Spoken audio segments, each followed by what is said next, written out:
वो कह के गया था भूल जाऊंगा, मैं मुस्कुरा दिया उसकी सोच पे। वो यादों में रह गया और मैं तबाह हो गया।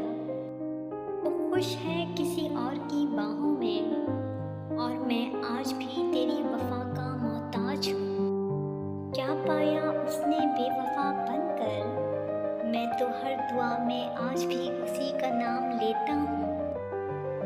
तेरे जाने का गम कम नहीं होता, दिल दर्द से कभी भरा नहीं होता। बेवफा तू सही पर मोहब्बत तो मेरी थी, बेवफा तू सही पर मोहब्बत तो मेरी थी, जो आज भी वफाओं में शामिल होती है। अगर आपने कभी किसी बेवफा के लिए आंसू बहाए हैं तो वीडियो को लाइक करें और दिल से कमेंट्स करें। शुक्रिया। Please subscribe my channel